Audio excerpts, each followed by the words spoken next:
kasih untuk hadirat-Mu di tengah-tengah kami. Terima kasih untuk apa yang Tuhan sudah lakukan hari ini dan apa yang akan Kau kerjakan hari-hari ke depan, khususnya apa yang Kau sampaikan, apa yang Kau perlihatkan di tengah-tengah kami.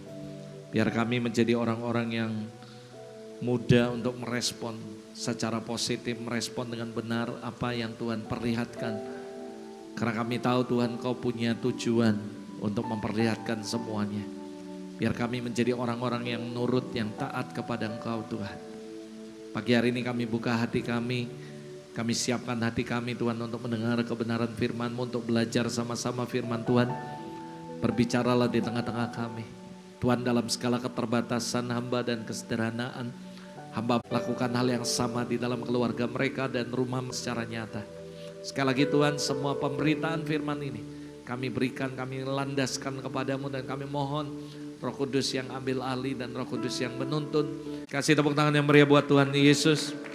Silakan duduk kembali dalam hadirat Allah. Dengan cepat dunia mereka celebrate. Karena saya percaya pasti ada hal yang ajaib yang kita bisa pelajari dari kejadian ini. Amin, saudara.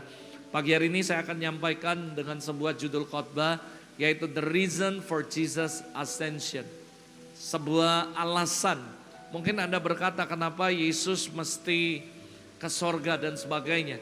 Saya percaya have the reason, ada sebuah alasan. Dia lakukan ini, dia kerjakan for a reason. Karena saya yakin dan percaya bahwa Tuhan tidak pernah melakukan apapun, katakan apapun saudara, tanpa tujuan saudara. Amin saudara. Dan saya juga percaya, yakin sekali bahwa salah satunya kenapa dia ke sorga, dia punya reason yang kuat. Nanti kita akan belajar sama-sama. Sebelumnya saudara, saya mau menyampaikan ada beberapa pesan Tuhan yang penting sekali. Saya nggak tahu kalau saya ngomong di sini di ruang ganti penari kedengeran nggak mereka? Nggak kedengeran ya? Kalau nggak kedengeran saya tunggu saudara supaya mereka bisa cepat, supaya mereka bisa dengeri. Atau kalau nggak nanti suruh mereka ulang streaming lagi saudara. Nah saudara, ada beberapa pesan yang saya mau sampaikan buat saudara sebelum kita akan belajar firman Tuhan. Tadi saudara ada 3 hal yang penting yang saya catat dan saya bicara dengan mama sebelum saya naik ke mimbar ini. Yang pertama, Tuhan liatin saudara banyak hal dan salah satunya adalah malaikat-malaikat yang baru. Saya yakin saudara bahwa Tuhan sedang bekerja dan melakukan banyak hal yang ajaib. Salah satunya dia mengutus utusannya. Dan mama lihat dan mama berkata bahwa ada begitu banyak malaikat yang kita belum tahu sebelumnya, tapi dikirim saudara. Dan saya percaya bahwa Tuhan mau melakukan sesuatu yang baru di tengah-tengah kita. Yang percaya katakan amin. Saya juga berdoa dimanapun Anda percaya tentang angelic manifestation, dan saya yakin dan saya berdoa supaya Anda boleh mengalaminya secara nyata. Amin saudara. I don't have a time untuk menjelaskan tentang angelic yang begitu banyak karena khotbah saya bukan tentang itu. Saya cuma menyampaikan dan bersyukur bahwa Tuhan mengirim utusan yang baru. Saya percaya Anda semua mengikuti bagaimana pertumbuhan gereja ini dari awal sampai hari ini. Dan saya yakin Anda juga Anda juga tahu setiap kali Tuhan mau melakukan sesuatu yang baru, dia bukan cuma memberikan revelation, direction, tapi dia memberikan seorang penolong buat kita. Yang paling penting adalah Roh Kudus, dan saya juga percaya dia mengirim utusannya untuk membantu kita. Yang percaya katakan amin. And that's why saudara, I celebrate and give thanks to the Lord untuk apa yang Tuhan lakukan di tengah-tengah kita. Salah satunya adalah dia memberikan utusan-utusan yang baru untuk ini. Dan ini ketika kemarin saya baru pulang karena kemarin ada pelayanan di Surabaya. Lalu saya juga mampir ke Solo, lalu saya ke Jakarta. Lalu habis itu saya juga fellowship dengan Pastor Pendi dan beberapa keluarga di sana. And then juga anak saya tentunya. And then habis itu saudara, saya di Jakarta stay bersama-sama dengan anak rohani saya. Selain saudara, lalu saya ngobrol banyak hal tentang future, tentang semuanya. Dan saya juga percaya saudara bahwa Tuhan sedang lakukan hal yang ajaib for the future untuk setiap kita. Nah lalu saudara, ketika saya pulang saudara kemarin siang kurang lebih sekitar jam 1 saya tiba di Palembang saudara. Dan saya bersyukur Tuhan campur tangan, Tuhan tolong. Ada banyak hal yang ajaib dalam perjalanan. Saya merasa bahwa Tuhan itu baik sekali saudara. Dan juga pelayanan di situ Tuhan tolong dan jadi berkat dan sebagainya saudara. And then saudara, ketika saya nyampe, mama ngomong banyak hal. Kemarin malam kami sharing seperti biasa. Dan dia ngomong beberapa hari ini saya dengar ada satu suara yang kuat sekali bicara di hati saya dan di telinga saya khususnya, kata mama. Saya tanya apa yang Tuhan ngomong, Tuhan bilang gini, aku sedang bekerja. Berapa banyak saudara yang percaya bahwa Tuhan sedang bekerja di tengah kita, amin saudara. Saya cuma mau ngomong sama Anda, kalau Tuhan sedang bekerja di tempat ini, dengar baik-baik saudara, jangan sia-siakan saudara. Karena saya percaya dia sedang bekerja. Saya tahu ada beberapa orang sedang diuji Tuhan.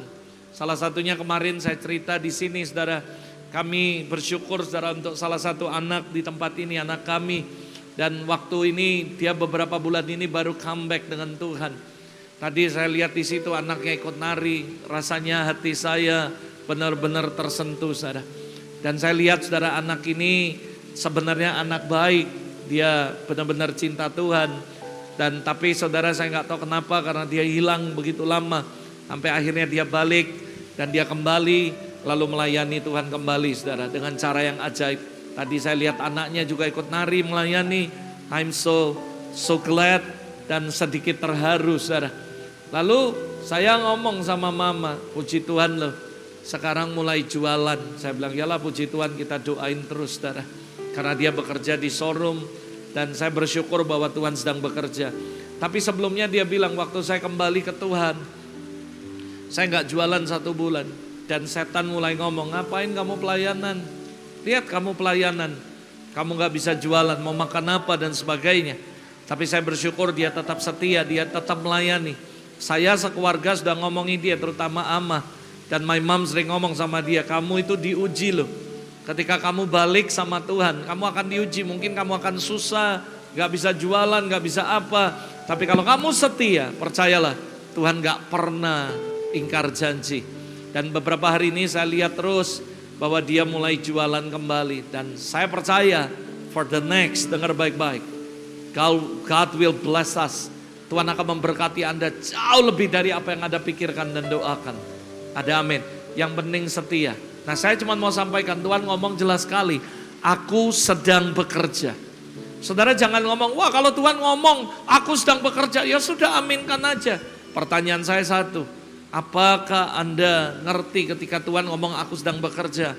Artinya dia pasti akan bekerja dalam hidup Anda saudara.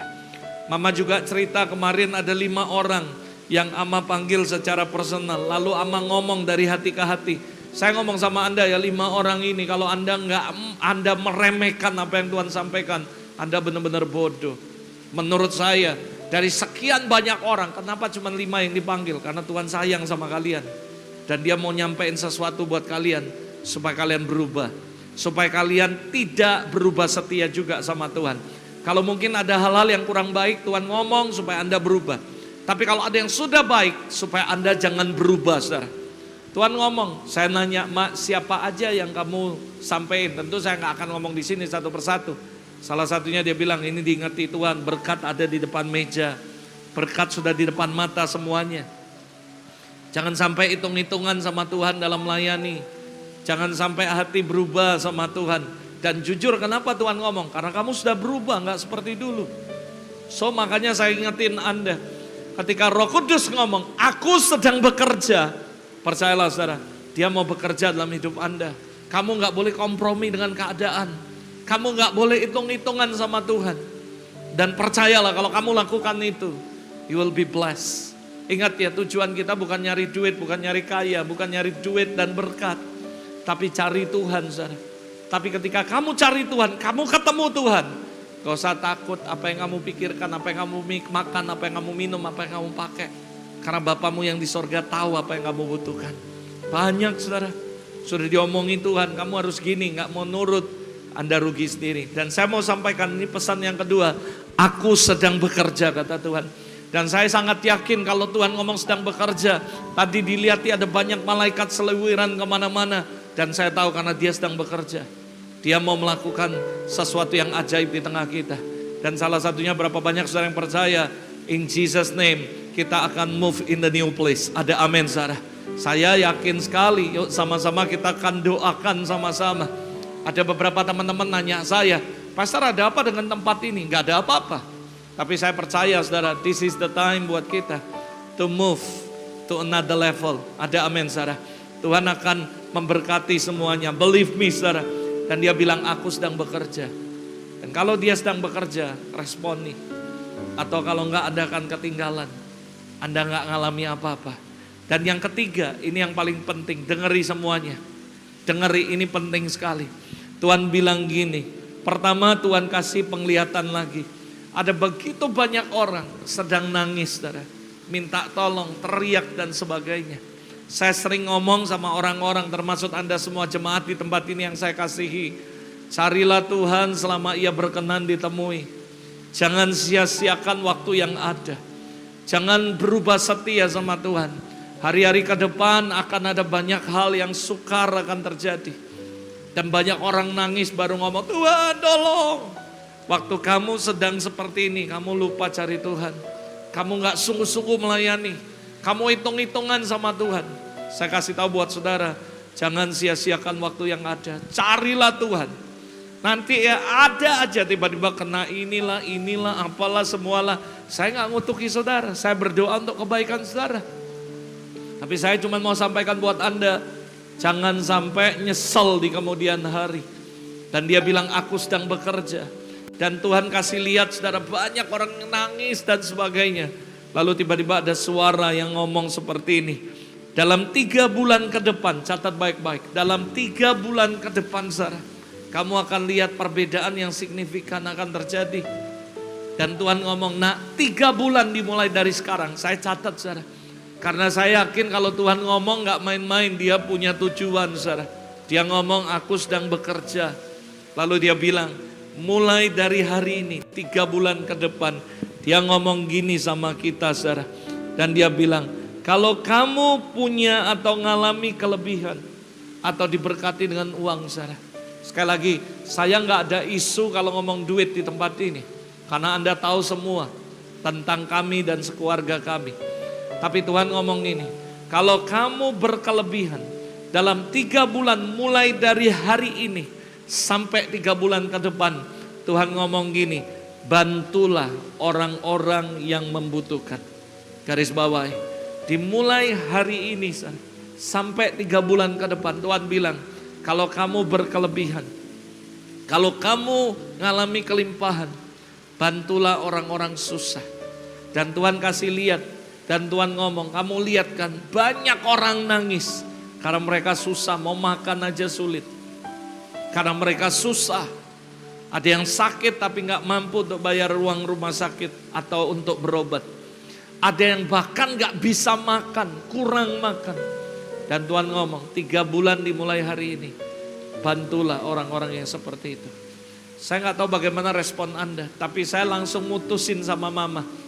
Bulan depan saudara, ulang tahun saya ngomong, saya nggak ngundang siapapun makan. Kita beli makanan, kasih orang susah. Anak saya lalu habis 7 Juli ulang tahun, kami sudah ngomong sama mereka, kasih orang makan. Saya sama mama sudah sepakat. Kami bilang, oke Tuhan, saya yang akan lakukan terlebih dahulu. Saya mulai ngitung nih, saya baru pulang dari luar kota. Ada beberapa orang memberkati saya. Saya mulai mikir, saya mulai doa sama Tuhan. Tuhan tunjukin siapa orang yang membutuhkan. Wah kamu resiko nanti abis ini ada yang WA. Emang gua pikirin, lu mau WA 100 kali aja kalau Tuhan ngomong enggak, saya enggak akan. Saudara ada banyak orang, ada satu orang saudara ini kisah nyata WhatsApp saya. Pak Pendeta bisa enggak tolong, Pak Pendeta bisa enggak tolong. Saya bukan ringem saudara. Karena saya tahu orang ini enggak tulus, saya enggak bantu. Dan mereka ngomong, masa enggak bantu? Ya enggak bantu. Dalam hati saya, lu mau minta tolong kok maksa? Kok aneh? Lu gak usah minta tolong kalau Roh Kudus ngomong, I will bless you. Dan Anda gak perlu tanya, Anda gak perlu ragu lagi. Anda udah kenal saya belasan tahun. Anda tahu hati kami. Ada banyak orang yang gak mampu saudara untuk kontrak rumah. Kami kerjain, kami bantu. Ada yang anaknya gak mampu, kami bantu sekolah. Kami lakukan. Gak perlu diajari, gak perlu diomongi. Kami punya filter yang paling top dan tidak bisa dibohongi, namanya Roh Kudus. Saya cuma nyampein ini sama saudara. Mungkin Anda bilang, wah puji Tuhan, aku kurang, aku ini. Lalu Anda pura-pura kurang beneran saudara. Atau Anda bilang, wah aku sendiri banyak kebutuhan, aku aja kurang, mau berkati orang. Ya terserah, gak apa-apa. Saya sering ngomong, belajar dari Mother Teresa. If you cannot feed 1,000, feed one. Kalau kamu gak bisa kasih makan 1,000 orang, kasih 1 orang makan. Jangan punya alasan, aku gak bisa memberkati. Ya karena kamu alasan. Ingat, lebih berbahagia memberi daripada menerima. Lakukan ayat itu. Jangan cuma mau terima doang. Sampai hari ini saudara, after COVID saudara, pandemi waktu itu kita bantu banyak orang, kasih sembako, kasih apa. Lalu teman-teman nanya sama saya, gimana pastor? Ini COVID sudah selesai, pandemi sudah selesai. Saya bilang kalau kamu memang masih diberkati dan tidak mengganggu keuangan kamu, dan kamu dengan sukacita mau memberi, silakan. Dan akhirnya mereka putuskan sampai hari ini masih membantu. Saya ngomong apalagi 3 bulan ke depan, jangan stop it. Karena Tuhan ngomong, nah dalam 3 bulan ke depan, bantu orang-orang yang susah. Saya sekeluarga pasti ngomong, amin, I will do that Jesus. Aku akan lakukan. Nah mama ngomong, enak gak yang ngomong ini? Loh, kita gak ngomong untuk kita minta uang, kita ngajak mereka, kita juga lakukan. Kenapa kita mesti takut? Dan kedua, ini Roh Kudus yang ngomong. Dan bukan untuk saya. Dan ayo kita bantu sama-sama. Tapi terserah Anda, semua balik ke Anda. Dan tergantung, lalu mama ngomong, Tuhan nanti kalau ada yang alasan, aku aja kurang mau bantu. Tuhan bilang, mereka gak bisa bohongi aku tahu mana yang kurang, mana yang lebih. Aku tahu semua tergantung hati mereka. Oh kalau Anda sampai jadi konglomerat baru memberi untuk orang, udung kasep dan gak akan pernah jadi kaya diberkati. Tapi ingat saya gak minta Anda untuk memberi lalu mengharapkan imbalan. Memberi tangan kanan, tangan kiri gak perlu tahu. Jangan expect apapun. Ini benar-benar pure untuk Anda yang berkata, Tuhan aku mau, itu silakan. Dan tidak perlu nanya saya, semua berdoa masing-masing. Kalau Anda lihat ada orang-orang yang susah, bantulah. Yang streaming juga Anda gak perlu cari, berdoa, lihat di sekitar Anda. Ini yang Tuhan bilang 3 bulan ke depan dari sekarang. Terserah Anda. Ya saya juga percuma kalau mau rayakan ulang tahun juga gak bisa kali ini. Tahun lalu saudara saya ada di Surabaya karena sama ama saudara. Tahun ini saya minta maaf lagi, kita gak ada doa malam tanggal 6. Karena tanggal 5 saya ke Jakarta. Karena anak saya selesai saudara 7, 8 ini JJ selesai lalu dia punya acara. Lalu dia berharap kami bisa datang untuk support konsernya dia di kampus. Yang akan di CP segala macam. Lalu saya bilang, yalah I will come. Saya ketawa sama Pastor Pendi, bisa diubah gak? Ya gak bisa Dad, ini jadwal kuliah. Ya gak apa-apa. Karena kasih kami kepada dia, my mom, istri saya akan berangkat tanggal 5. Saya bilang ya gak apa-apalah. Uangnya kita bisa berkati orang-orang yang membutuhkan. Ada amin saudara. Jadi saya minta maaf mungkin sudah 2 tahun. Waktu itu kan ada yang protes. Kok ulang tahun di kota orang? Ya gimana saya lagi ada di Surabaya. Kali ini saya pas lagi ada di Jakarta. Apa boleh buat saudara? Karena tanggal 7-8 JJ ada di Jakarta. So saya bersama mama sama istri saya tanggal 5 saudara kami dari Palembang ke Jakarta saudara. Lalu habis itu pulangnya kami akan pulang sama JJ. Habis ini tenang, Opa bisa balik ke habitatnya dia. Main bass lagi bersama dengan Daniel. Dan anak saya akan stay lagi, dia akan balik selesai saudara. Ya paling 2-3 minggu lagi saudara. Praise God untuk itu semua. Amin saudara. So thanks God untuk semuanya. Ini yang pesan yang sebelum saya mau sampaikan. Dan sekarang yuk siapkan hati kita, siapkan catatan kita. Kita mau belajar the reason for Jesus ascension. Yuk sama-sama kita pelajari sama-sama. Secara garis besar saudara tentang kenaikan Tuhan. Ada 3 poin penting yang saya mau sampaikan untuk saudara. Yang pertama saya mau sampaikan tentang sebuah kebenaran sebagai sebuah opening. Yang pertama adalah yang saya mau sampaikan, thanks God, bahwa kita percaya bahwa kenaikan Tuhan Yesus bukanlah mitos. Katakan bukan mitos. Saudara, ini adalah sebuah kebenaran tentang ascension. Saudara, saya bersyukur di firman Allah menjelaskan, mengajarkan kita dengan jelas bahwa kenaikan Tuhan Yesus bukanlah sebuah mitos, saudara. Kita bisa pelajari sama-sama di Alkitab, mencatat secara lengkap peristiwa. Tentu kalau kita berkata bukan mitos, harus ada bukti, harus ada saksi dan sebagainya. Nah kalau kita pelajari di Alkitab Markus 16 ayat 19. Dikatakan sesudah Tuhan Yesus berbicara demikian kepada mereka, terangkatlah ia ke sorga. Alkitab menjelaskan, mencatat secara lengkap bahwa kenaikan Tuhan Yesus ke sorga is not mitos. Kalau ini cuma mitos, tidak tertulis di firman Allah dan sebagainya, maka sia-sialah hari ini kita berkumpul. Maka sia-sialah seluruh dunia yang sedang merayakan the Ascension Day. Sia-sia kita merayakan kenaikan Tuhan ke sorga. Kalau ternyata itu adalah sebuah cerita mitos yang kita belum tahu kebenarannya. Tapi thanks God, Anda dan saya harus bersyukur dan percaya bahwa kenaikan Tuhan bukan sebuah mitos. Untuk itulah kita ada di sini merayakannya. Dan kita ikut Tuhan, melayani Tuhan karena kita tahu bahkan cerita tentang kenaikannya bukan sebuah mitos. Tapi firman Allah mencatat itu dengan lengkap. Lukas 24 ayat 51 berkata, dan ketika ia sedang memberkati mereka, ia terpisah dari mereka dan terangkat ke sorga. Dan saya percaya dan bersyukur sama Tuhan untuk ini semua. Satu ayat lagi, Kisah Rasul 1 ayat 9. Lebih detail lagi dapat kita lihat di Alkitab. Dikatakan sesudah ia mengatakan demikian, terangkatlah ia, disaksikan. Katakan sama-sama, disaksikan. Saudara, tadi itu firman mengatakan bahwa setelah dia memberkati mereka, murid-muridnya, lalu dia terangkat. Dan dia terangkat terpisah. Bahkan di sini dikatakan ada sebuah hal yang lebih detail lagi, yang menjelaskan sebuah kebenaran bahwa kenaikan Tuhan bukanlah sebuah mitos, yaitu disaksikan oleh mereka dan awan menutupinya dari pandangan mereka, saudara. Nah, kalau Anda bedah ayat ini dengan cermat, Anda ngulik, Anda pelajari, Anda teliti, dari ketiga kutipan nas Alkitab, kita menemukan kata mereka. Katakan mereka. Mereka itu artinya apa? Mereka itu jamak, lebih dari satu. Yuk kita hitung-hitungan sedikit, saudara. Murid Yesus ada berapa? 12, mengkhianati satu, lalu bunuh diri, mati. Berarti tinggal 11. Ditambah lagi beberapa perempuan yang hari itu ada menyaksikan. Ada Maria, ibu Yesus, dan saudara-saudara Yesus. Anda bisa baca itu dalam Kisah Rasul 1 ayat 14. Di situ mengatakan bahwa bukan cuma 12 murid atau 11 murid yang sisa. Tapi saudara, ada ibu-ibu, ada perempuan-perempuan, ada Maria dan sebagainya. Dan mereka menyaksikan bagaimana Yesus terangkat di sorga dan terpisah dari mereka. Nah, Rasul Paulus mengatakan bahwa ia menampakkan diri kepada lebih dari 500 saudara sekaligus. Kalau Anda buka dalam 1 Korintus 15 ayat 6, itu bukan cuma belasan murid lalu bersama wanita dan beberapa orang.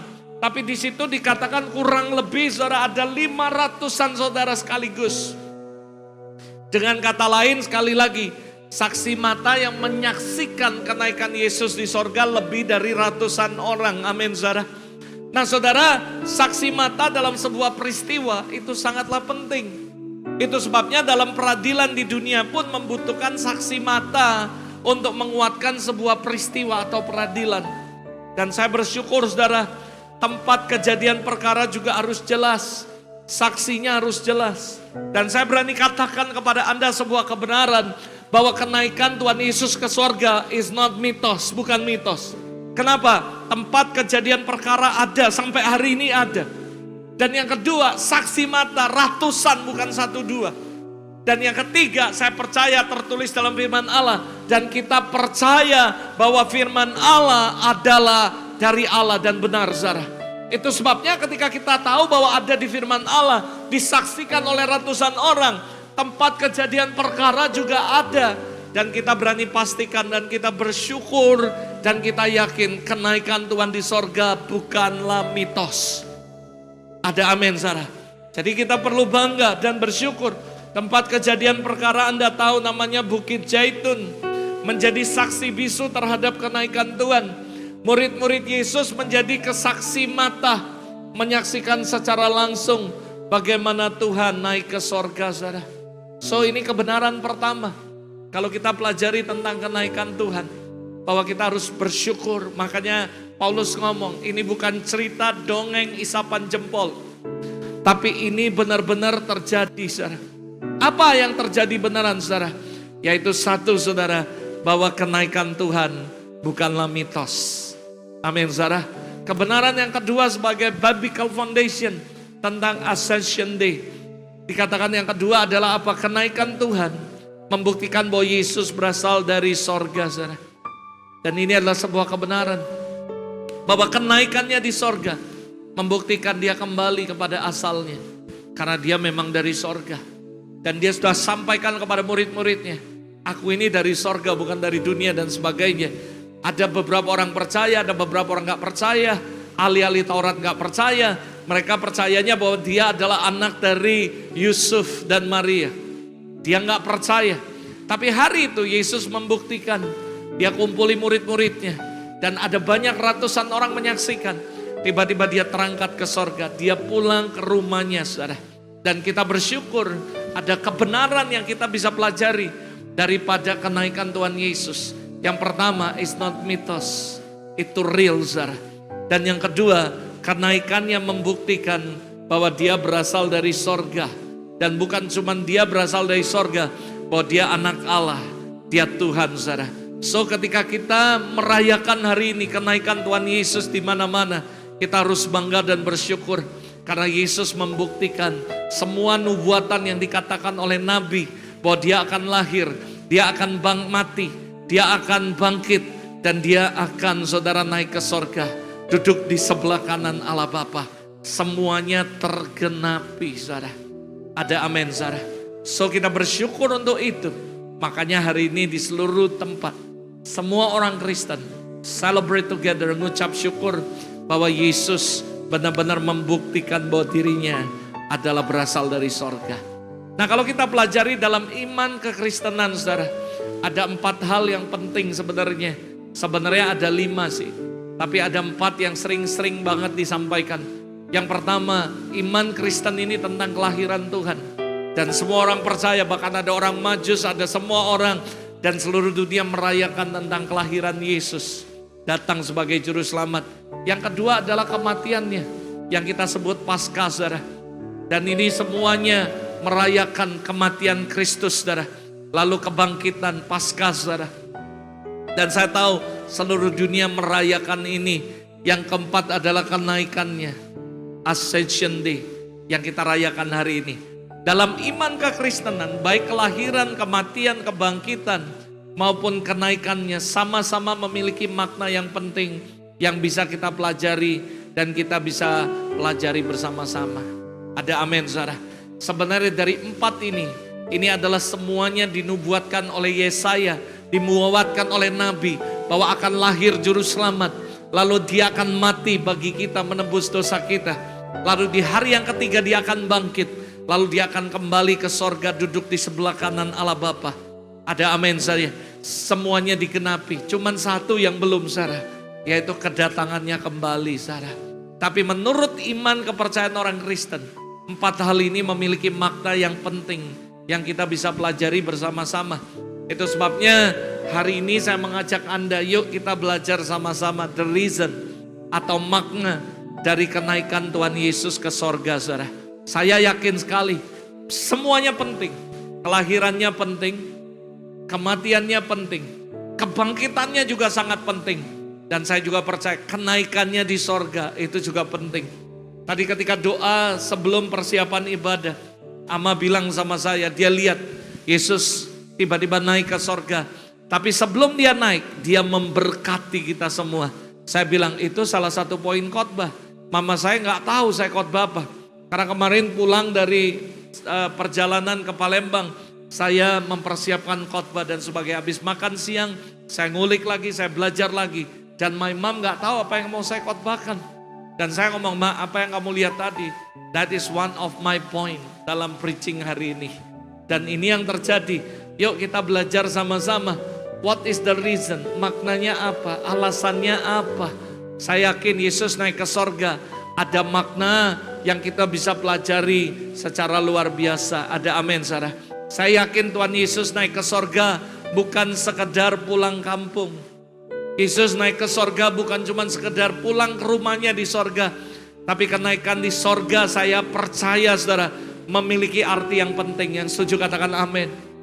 Ada beberapa hal yang kita perlu ketahui tentang makna di balik kenaikan Yesus. Karena seringkali orang Kristen kurang memperhatikan dan mempelajari arti kenaikan Tuhan Yesus. Mereka cuma ngomong, ya udah kita celebrate kenaikan Tuhan Yesus, hari ini ibadah. Pertanyaan saya, apakah kamu ngerti makna daripada kenaikan Tuhan? What is the reason? Apa sih alasannya? Berapa banyak Anda yang duduk sini, Anda yang streaming atau apapun. Apakah Anda benar-benar ngerti makna daripada kenaikan Tuhan? Atau Anda cuma lata seperti orang Kristen pada umumnya. Ya udah hari ini kita hari merah, harus gereja, harus ibadah. Gereja harus buka kebaktian. Kenapa? Karena kenaikan Tuhan Yesus. Tapi tiap tahun saudara, kita rayakan itu tanpa kita mengerti makna yang sebenarnya daripada kenaikan Yesus. Yuk saya buka satu ayat sebelum saya masuk poin-poinnya. Yang pertama Lukas 24 ayat 51 dikatakan, dan ketika ia sedang memberkati mereka, ia berpisah dari mereka dan terangkat di sorga. Satu hal yang Yesus lakukan sebelum dia naik ke sorga adalah memberkati kita. Yang setuju katakan amin. Dan itu yang Ama lihat. Makanya saya bilang, Ma, itu poin khotbah saya. Dan ada ayatnya, Ama gak ngerti ayatnya. Tapi Lukas 24 ayat 51 jelas sekali berkata, ketika ia sedang memberkati mereka. So sebelum Yesus terangkat ke sorga, dia memberkati kita. Tapi ingat, berkat ini bukan duit toh. Otaknya jangan duit terus. Duit itu gak ada apa-apanya. Duit itu adalah berkat yang paling rendah dari semua berkat Tuhan. Tuhan memberkati kita itu bukan perkara uang. Tapi perkara yang lain yang jauh lebih penting, jauh lebih baik daripada uang. Beberapa waktu lalu saya khotbah tentang mintalah, kamu akan diberi, ketoklah, carilah. Pertanyaannya, kamu tahu gak mintanya apa? Yang kedua dikatakan Yohanes 15:7, kalau kamu tinggal dalam aku tinggal dalam kamu, mintalah apa saja. Wah enak dong jadi orang Kristen bisa minta apa aja. Iya, yang sesuai dengan kehendak Tuhan, gak bisa minta aneh-aneh. Loh, nanti orang minta aneh-aneh. Kalau orang itu tinggal dalam Kristus, gak mungkin dia minta aneh-aneh. Karena ada roh Allah dalam dia. Pasti mintanya benar. Nah kalau Anda tahu bahwa Tuhan suruh Anda minta dan boleh minta apa aja. Pertanyaannya, pernah gak kepikir apa ya yang kamu minta? Duit, kaya? Bukan saudara. Kan saya sudah ngomong. Very important things we ask for in pray. Apa itu? Yang pertama hikmat. Supaya hikmat menolong Anda untuk mengerti kehendak Tuhan yang sempurna dan sebagainya. Hikmat nolong kita untuk ngerti mana yang baik, mana yang gak baik. Lalu minta kekuatan. Karena kita gak tahu apa yang akan terjadi ke depan. Tantangan, proses, challenge semuanya. Kalau kamu gak dikasih kekuatan sama Tuhan, kamu gak akan bisa melaluinya. Dan akhirnya kamu murtad, kamu berubah setia, kamu gak setia sama Tuhan. Bukan duit yang utama untuk diminta. Jangan otaknya duit terus. Bertobat saudara. Saya ngomong sama rekan-rekan pendeta yang saya bisa ajak ngomong. Kapan terakhir kamu khotbah tentang salib? Tiap minggu khotbahnya duit terus. Saya bilang come on. Harus balance semuanya. Jangan cuma dikhotbahkan duit toh Aisyah. Kapan terakhir kamu khotbah salib?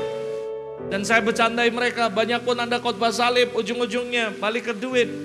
Dan Anda ngomong, Yesus mati untuk mematahkan kutuk kemiskinan. Itu sebabnya kita harus kasih duit lagi. Saudara, jangan seperti itu. Saya ngomong dengan beberapa teman-teman yang megang mic di mimbar ini. Jangan sering ngomong duit ya. Lalu saya ngomong kasih arahan ke mereka beberapa hal yang penting. Udah percayalah, Allah tahu apa yang kita butuhkan. Yang penting cari dahulu kerajaan Allah dan kebenarannya. Cari Tuhan sungguh-sungguh, semua pasti akan berkecukupan. Justru layani Tuhan sungguh-sungguh, cari Tuhan sungguh-sungguh. Jangan mata duitan. Amin, saudara. Lalu saya bilang kalau kamu ngerti, mintalah favor. Karena favor itu lebih penting dari uang.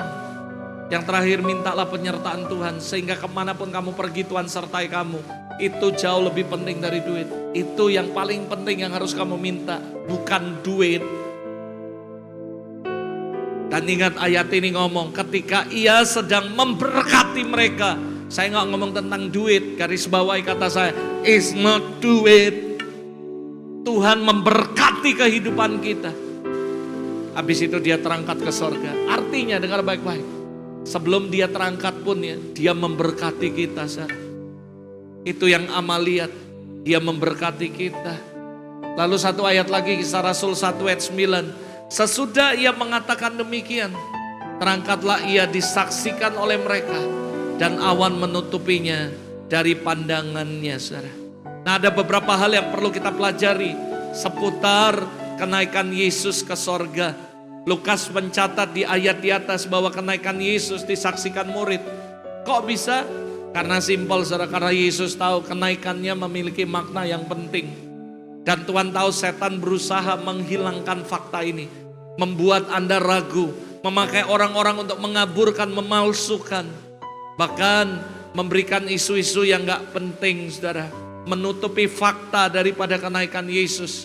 Karena itu dia waktu naik, saudara, kenapa? Anda bisa bayangin kalau Yesus naik ke sorga waktu itu gak ada orang, tiba-tiba dia naik ke sorga, orang akan bilang dia mati atau dibuang dan sebagainya.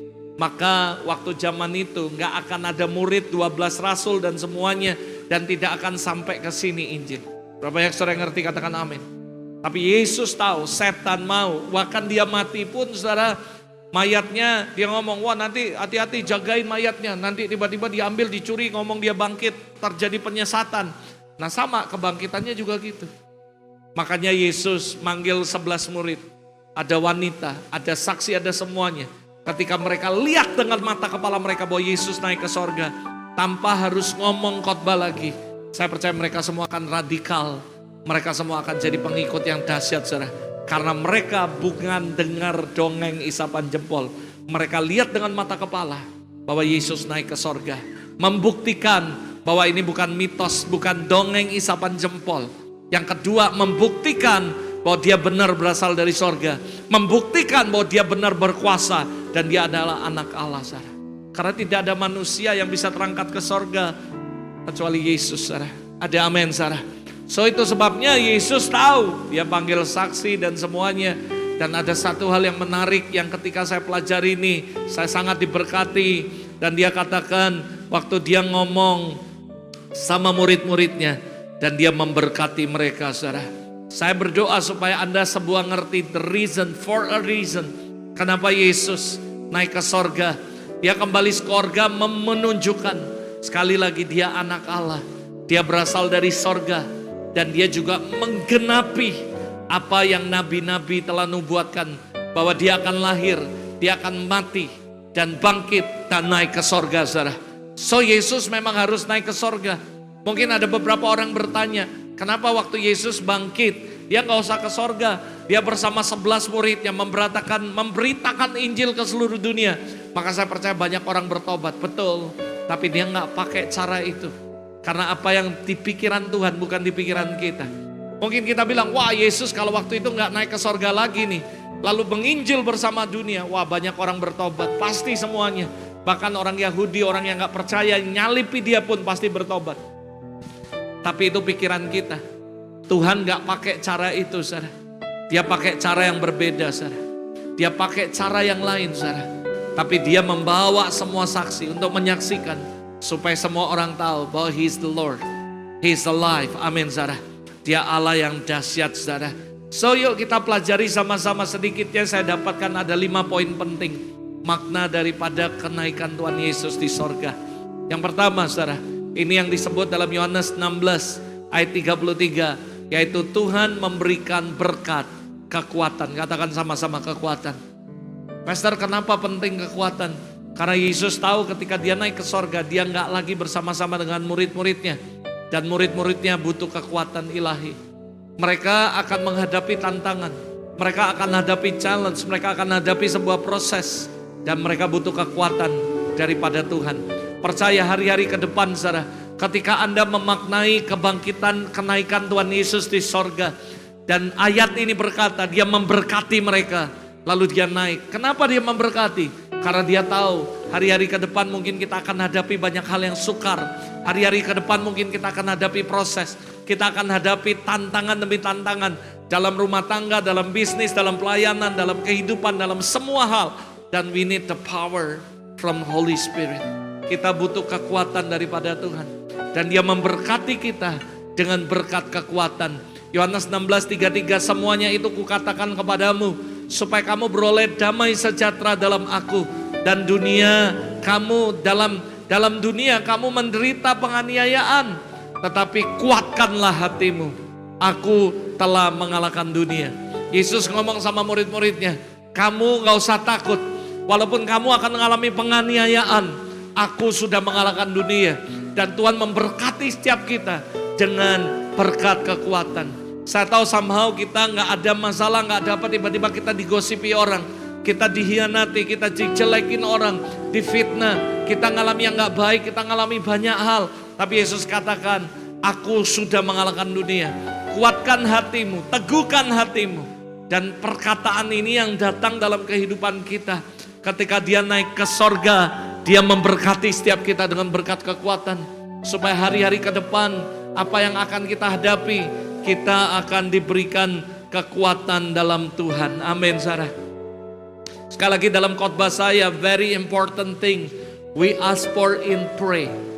Apa yang kita minta? We ask for apa sih? Apa yang kita minta yang paling penting?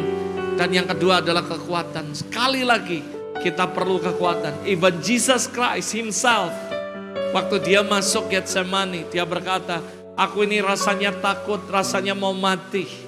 Yesus dalam sifat kemanusiaannya 100%, dia mengalami ketakutan, dia mengalami sedih.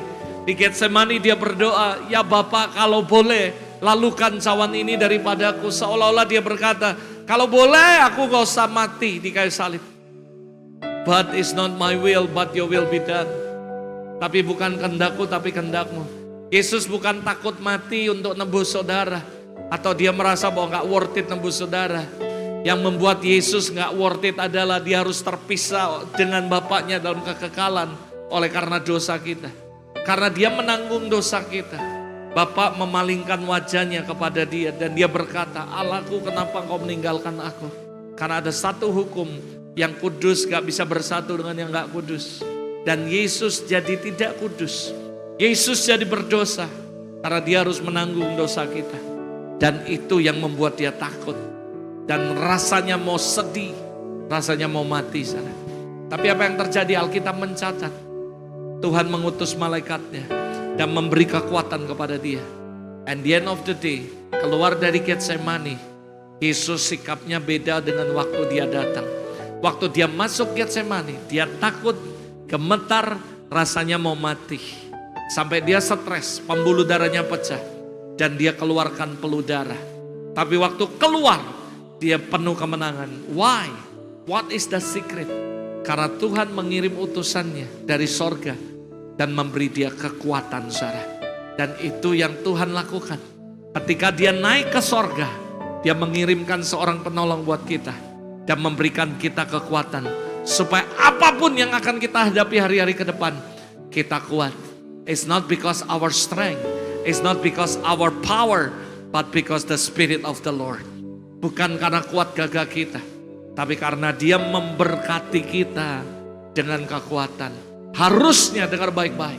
Hari ini seluruh dunia merayakan kenaikan Tuhan. Kita sebagai orang Kristen jangan cuma merayakan lalu ibadah tanpa mengerti makna yang sesungguhnya. Makna yang sebenarnya dari kebangkitan, dari kenaikan Tuhan Yesus. Hari ini kita rayakan adalah kita sudah dikasih kekuatan oleh Tuhan. So jangan cengeng, aduh Tuhan masalahku berat. Aku kecewa sama Tuhan. Kamu gak ngerti makna kenaikan Tuhan. Karena ingat Alkitab mencatat, bukan saya ngomong. Sebelum dia naik, dia sudah kasih kita kekuatan, saudara.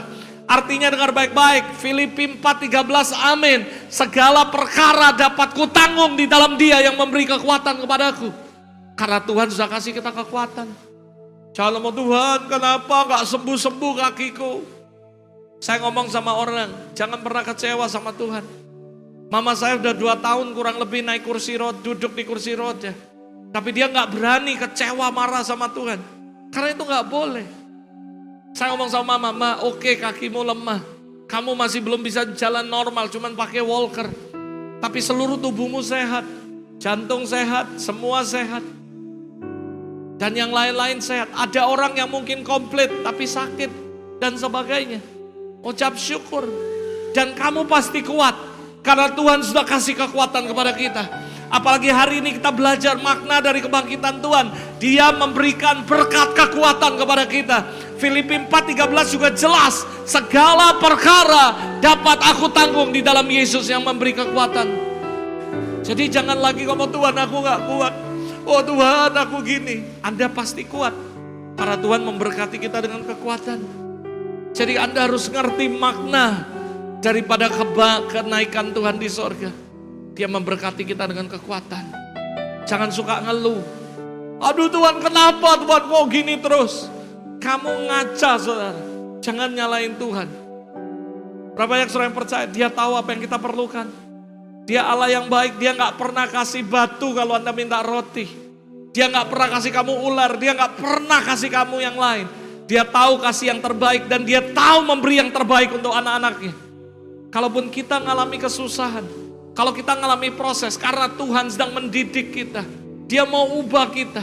Dia mau kita belajar sebuah prinsip yang benar. Dan percayalah, ini yang saya berani katakan, asal hidup benar, jangan takut masa depan. Kalau kamu hidup benar sesuai firman Allah, gak usah takut apa yang kamu makan, apa yang kamu minum, apa yang kamu pakai. Karena Alkitab ngomong, cari dahulu kerajaan Allah dan kebenarannya. Semuanya termasuk duit ditambahkan dalam hidupmu. Kamu harus kuat. Oh Tuhan aku gini, kamu susah, masih banyak orang yang lebih susah dari kamu. Bersyukur sama Tuhan masih punya rumah. Bersyukur sama Tuhan masih punya motor kendaraan. Bersyukur masih bisa makan saudara. Ada banyak orang di luar gak bisa makan. Ada banyak orang di luar gak punya tempat tinggal. Ada orang banyak di luar lagi susah saudara. Banyak orang sakit, banyak orang alami ini dan itu. Bersyukur kalau kita sehat. Bersyukur kalau Tuhan kasih kita kekuatan. Bersyukur kalau kita masih bisa makan saudara. Dan masih bisa beribadah sama Tuhan. Jangan dikit-dikit, aduh kecewa, aku mau tinggalin Tuhan, aku gak mau melayani. Dikit-dikit ngambek. Kamu harus kuat. Be strong and courage. Itu yang Tuhan pesankan kepada setiap kita. Ingat, kenaikan Dia di sorga memberkati kita dengan kekuatan. Itu makna yang penting. Jadi kalau Anda dikit-dikit ngambek, gak kuat, marah, Anda menyia-nyiakan makna kenaikan Tuhan di sorga. Dia naik, Dia gak ninggali kita yatim piatu. Dia kirim penolong. Dia naik, Dia gak gitu aja ninggali kita. Dia memberkati dengan kekuatan. Harusnya kita bersyukur sama Tuhan untuk kenaikan Tuhan. Yang kedua, ini makna yang kedua.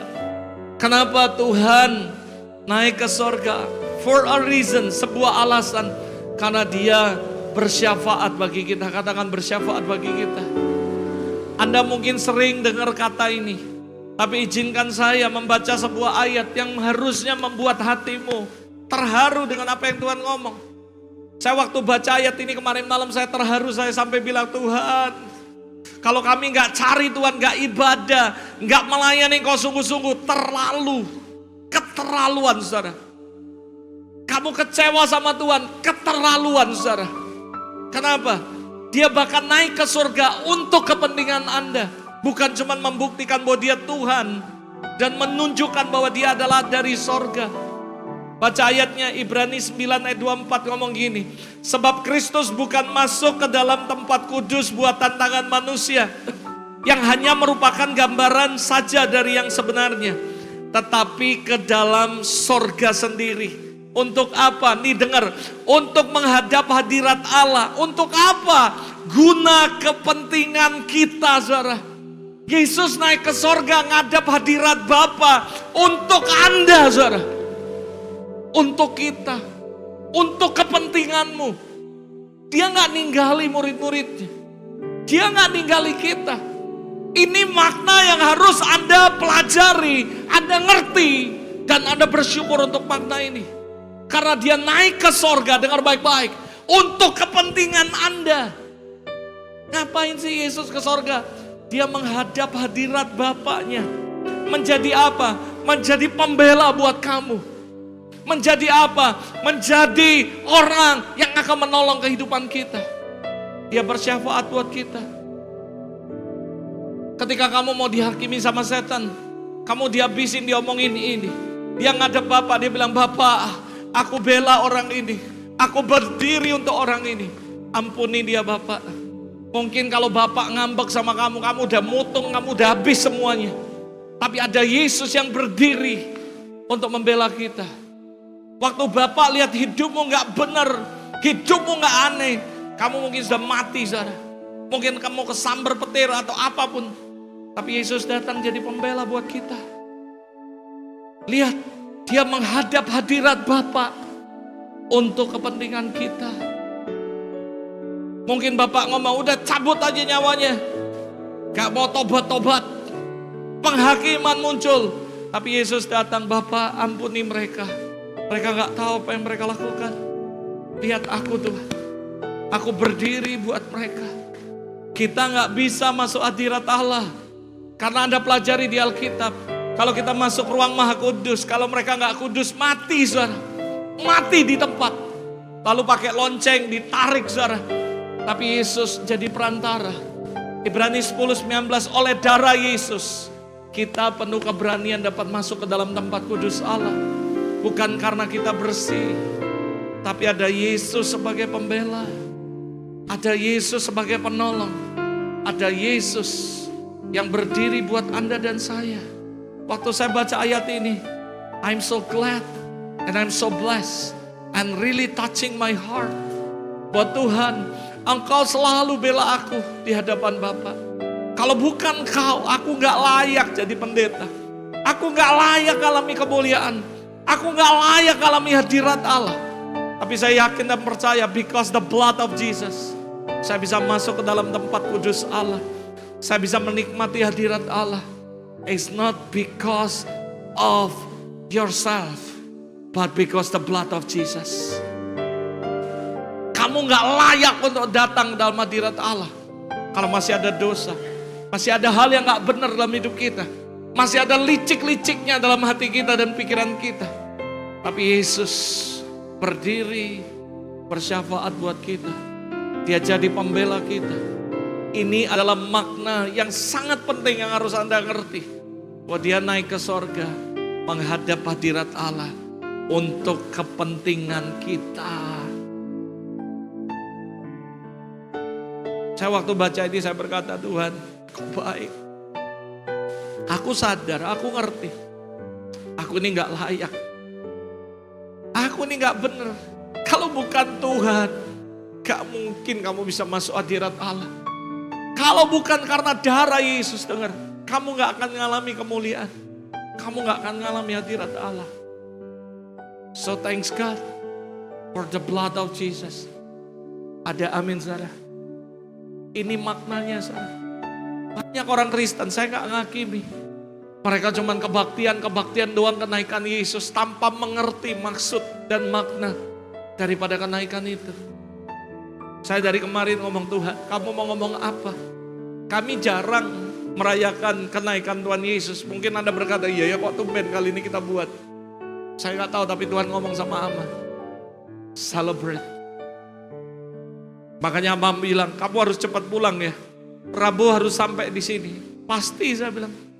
Sepanjang jalan saya tanya, Tuhan, kamu mau ngomong apa untuk kenaikan ini? Dan dia kasih ayat-ayat ini. Yona, aku naik ke sorga for a reason. Yang pertama, bahkan sebelum aku naik, aku sudah memberkati kalian dengan kekuatan. Sehingga jangan ada lagi yang ngomong, aku gak kuat, aku gak mampu. Bersama dengan Roh Kudus, Tuhan sudah kasih kekuatan buat kita untuk menang, saudara. Karena Tuhan bilang, aku sudah mengalahkan dunia. Yang kedua, nak, aku ada di sorga, bersyafaat buat kalian, mendukung kalian, membela kalian, dan menolong kalian. That is the reason kenapa Tuhan naik ke sorga, saudara. Untuk kepentingan kita. Harusnya murid-murid bersyukur. Karena Tuhan naik ke sorga, dia kasih kekuatan. Dan dia hadir ke Bapa supaya untuk menjadi pembela dan menjadi pengantara antara kita dan Bapa. Waktu kita salah, dia nangis. Bapa kasih mereka kesempatan lagi. Bapa itu adil dan bijaksana. Tapi Bapa selalu melihat Yesus menjadi pembela kita. Dia berkata, Bapak kasih kesempatan untuk dia Bapak. Aku mohon Bapak, aku yang jadi pembelanya. Saudara, kalau nggak ada Yesus jadi perantara pembela kita, saya nggak tahu dunia jadi apa. Mungkin ada banyak penghakiman yang sudah terjadi. Tapi ada Yesus yang naik ke sorga, duduk di sebelah kanan Allah Bapa, menjadi pembela bagi kita. Ada amin, saudara. Yang ketiga, dia naik ke sorga. Mungkin ini sering Anda dengar poin ini.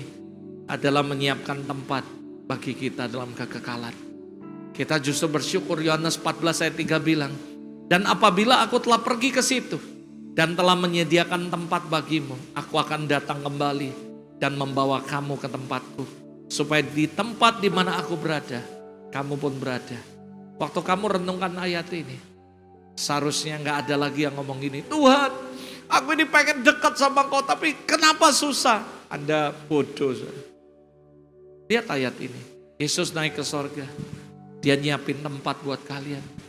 Lalu kalau tempatnya selesai, dia akan datang jemput kalian dan akan bawa kalian ke situ. Dan apa yang dia ngomong, saudara dengar, karena aku mau di mana aku berada, kalian juga berada di situ. Tahukah Anda, makna daripada kenaikan Tuhan di sorga adalah dia mau kita punya hubungan yang dekat sama Tuhan. Dimanapun kamu berada, aku di sana bersama-sama dengan kamu. Pernah gak kepikiran, wow, ternyata kenaikan Tuhan Yesus, dia nyiapin rumah buat Anda. Dan kalau rumahnya sudah selesai, dia akan jemput kita sendiri, saudara. Ngapain? Bawa kita ke sana. Lalu dia mau supaya kita ada bersama dia selamanya. Ini makna daripada kenaikan Tuhan ke sorga. Bukankah ini luar biasa, saudara? Dia memberkati kita. Bukan cuma memberkati, kasih kekuatan, tapi dia menghadap hadirat Bapa jadi pembela kita untuk kepentingan kita. Dan betapa sayangnya kita, dia siapin rumah buat kita. Saya ngomong sama mama saya bersyukurlah, saya pendeta, tapi saya bisa nyiapin rumah untuk anak saya Cici. Habis ini dia pulang, saya sudah ngomong sama dia, kamu berdoa, saya gak pernah maksa kamu untuk jadi apapun. Saya cuma minta satu, kamu harus takut Tuhan dan berpegang pada perintahnya. Habis ini kamu sudah selesai sekolah, kamu pulang ke Palembang, kamu doa sungguh-sungguh, tanya Tuhan apa yang mesti kamu lakukan. Saya gak keberatan kamu jadi musisi, saya gak keberatan kamu jadi ya apapun, mau jadi pendeta, kalau gak jadi pendeta juga gak apa-apa, yang penting takut Tuhan. Atau kamu mau jadi pengusaha, saya gak peduli. Yang saya tahu cuma satu, kamu harus hidup dalam takut akan Tuhan dan berpegang pada perintahnya. Saya manusia biasa, saya berpikir, saya harus siapin rumah buat anak saya. Saya harus siapin modal untuk anak saya. Betapa Anda gak berpikir, apalagi Tuhan. Kenaikan dia ke sorga, bukan untuk kepentingan kita. Tapi dia menghadap Bapa untuk kepentingan kita, bukan untuk kepentingannya. Dan dia naik ke sorga, sekali lagi saya katakan, menyediakan tempat buat kita. Ngapain? Supaya kita selalu ada bersama-sama dengan dia. Bukankah itu yang luar biasa? Amin, saudara. Yang keempat, saudara. Kenapa diam? Main. Jangan stop. Yang keempat, saudara. Dia naik ke sorga supaya Roh Kudus datang menolong orang percaya. Dan ini yang sering sekali dikhotbahkan. Ketika kenaikan Yesus, maka Tuhan ngomong, dia mengirimkan seorang penolong dalam kehidupan kita. Dan saya percaya jika Roh Kudus hadir dalam diri seorang, maka ia akan menginsafkan akan dosa dan sebagainya. Ia membantu kita menjadi saksi. Kisah Rasul 1 ayat 8, kamu akan menerima kuasa kalau Roh Kudus turun ke atas kamu. Dan kamu akan jadi saksiku. Dan saya mau sampaikan buat Anda, ini adalah makna yang keempat. Ketika Yesus naik ke sorga, dia supaya Roh Kudus datang untuk nolong kita. Makanya dia ngomong, aku harus naik supaya penolong itu datang. Dan aku gak ninggali kalian sendiri. Aku kirim seorang penolong untuk menolong hidup kalian. Dan saya percaya Alkitab mengatakan, Dia akan membantu kita dalam doa Roma 8:28. Roma 8:26. Yudas 1 ayat 20. Dan membawa kasih Allah secara merata di hati kita. Supaya kita bisa mengasihi Allah dan sesama. Roma 5 ayat 5. Matius 22:38-40. Tanpa Roh Kudus, dengar baik-baik. Hidup kita ibarat pelita tapi tanpa minyak. Garam tapi tanpa rasa. Tidak berguna atau dibuang orang, saudara. Roh Kudus datang untuk menolong kita. Ia akan menghibur kita, menolong kita, mengajar kita segala sesuatu dan sebagainya. So kenapa dia naik ke sorga? Dia bukan cuma memberkati kita dan sebagainya. Tapi dia mau supaya penolong itu datang dalam hidup kita. Sekali lagi, dia gak pernah ninggali kita sendirian. Dia kirim penolong dalam kehidupan kita. Yang percaya katakan amin. Dia kirim seorang penolong dalam kehidupan kita. Itu makna yang paling penting menurut saya dari kenaikan Tuhan. Supaya Roh Kudus turun di tengah-tengah kita. Dia akan mengajar kita. Dia akan memerdekakan hidup Anda. Akan menghibur Anda. Dan yang paling luar biasa, dia menjadi penolong dalam segala hal. Apapun, saudara. Dia mau jadi best friend kita. Dia mau jadi kekasih jiwa kita. Anytime, if you need some help. Kamu butuh pertolongan apapun. Kamu cuma berseru sama Roh Kudus. Dia sudah ada, diutus oleh Bapak kita. Untuk menjadi penolong dalam kehidupan kita. Kamu lagi sedih, dia akan hibur kamu. Kamu sedang lemah, dia akan kuatkan kamu.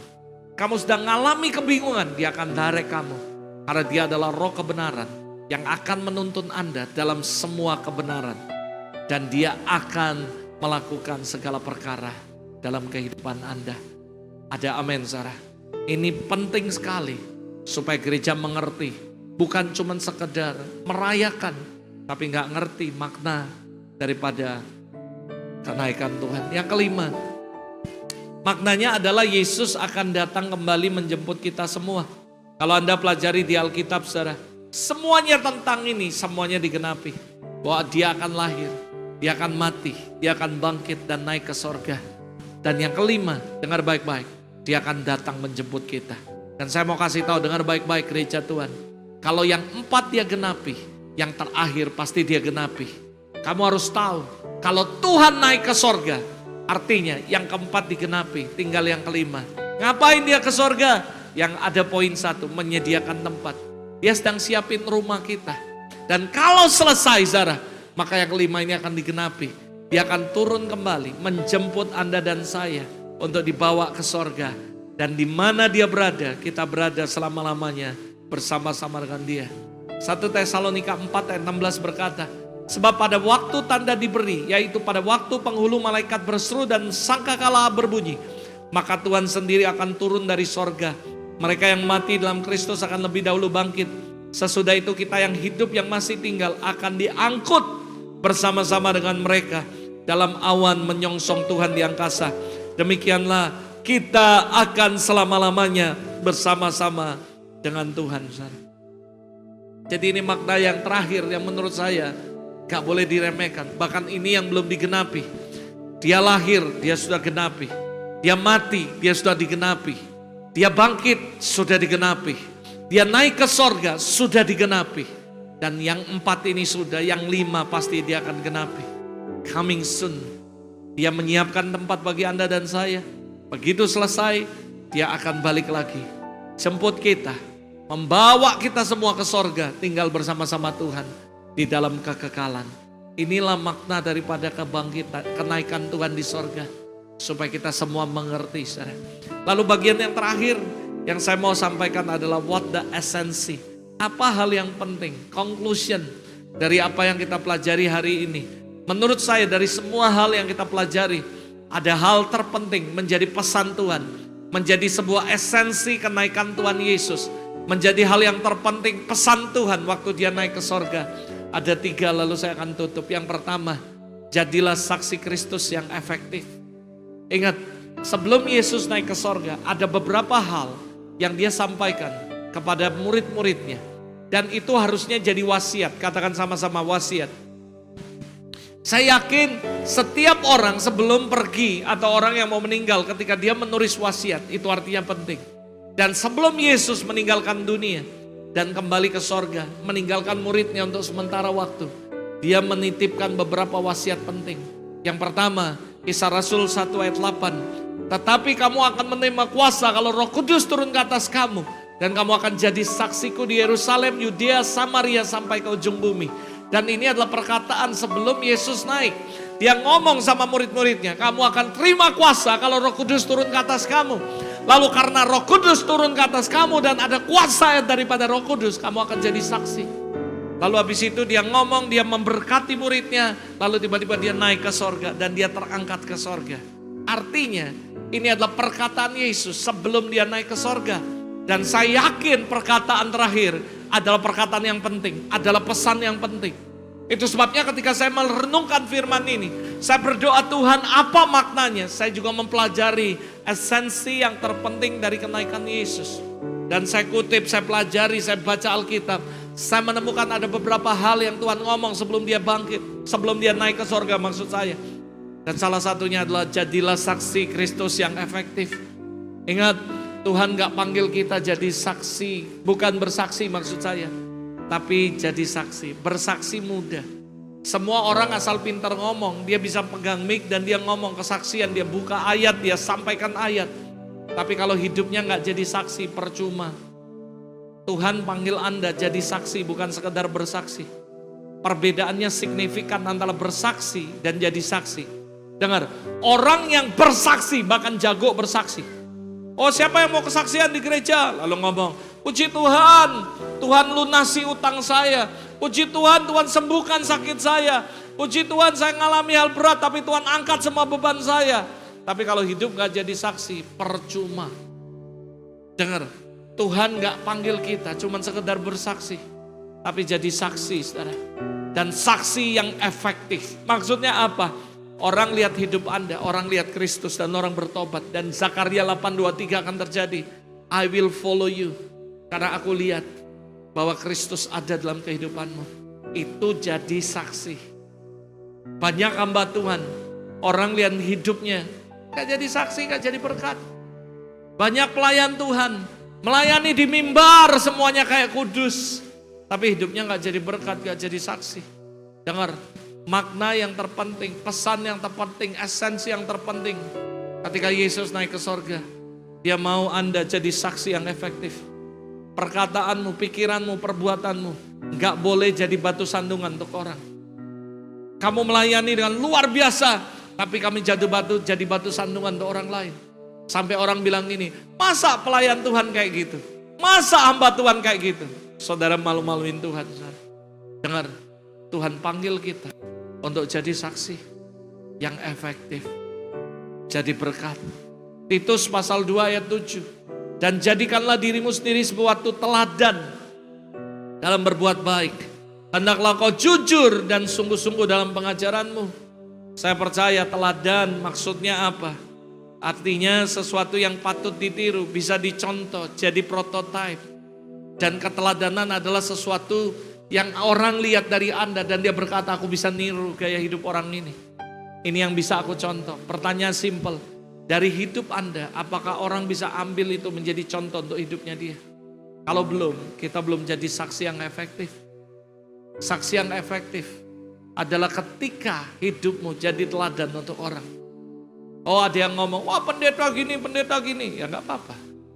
Saudara, Anda jangan balas kejahatan dengan kejahatan, balas kejahatan dengan kebaikan. Sehingga mereka lihat Kristus ada dan nyata dalam hidup Anda. Saya baru pulang dari Surabaya, lalu saya ke Solo, saya ke Jakarta. Ada banyak orang bilang, Pastor, I'm so blessed dari apa yang kamu lakukan dan apa yang kamu kerjakan. Bahkan aku sangat-sangat diberkati. Saya bilang ini, saya cuma mau jadi contoh, jadi teladan. I will try do my best supaya Tuhan dipermuliakan dalam hidup saya. Saya gak perlu cerita apa yang saya lakukan, tapi ada banyak orang tersentuh. Banyak orang ngomong, aku kagum dengan apa yang Tuhan buat dalam kehidupan kalian. Aku kagum dengan gaya hidup kalian sekeluarga. Saya bilang, saya cuma melakukan apa yang Tuhan suruh. Saya cuma nurut apa yang Roh Kudus sampaikan. Saya gak merasa bahwa saya lebih baik dari semua orang.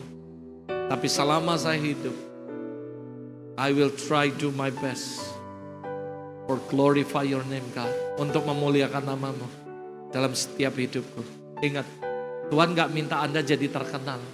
Tuhan gak minta Anda jadi kaya dan hebat. Tapi Dia suruh kamu jadi teladan.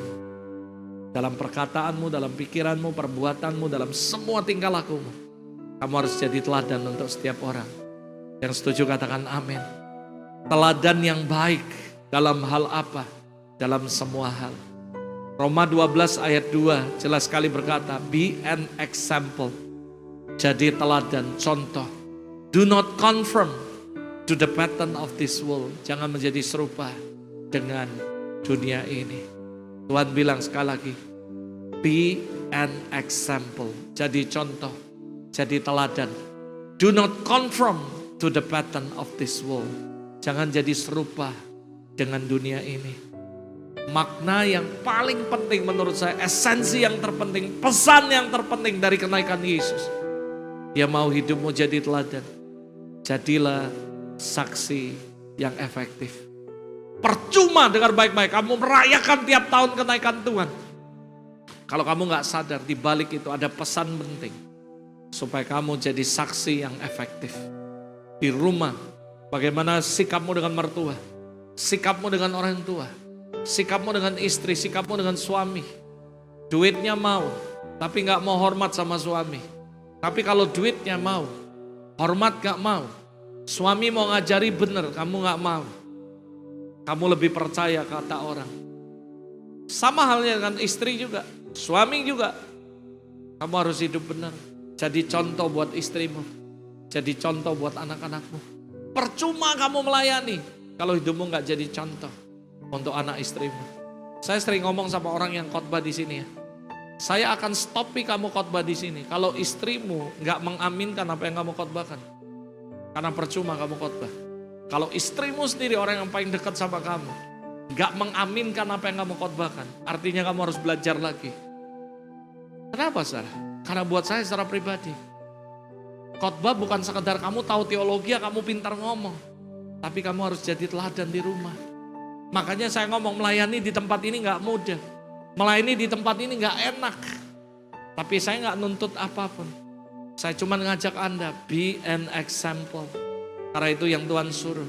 Do not conform to the pattern of this world. Kamu harus jadi berkat, jadi contoh. Yang setuju katakan amin, Sarah.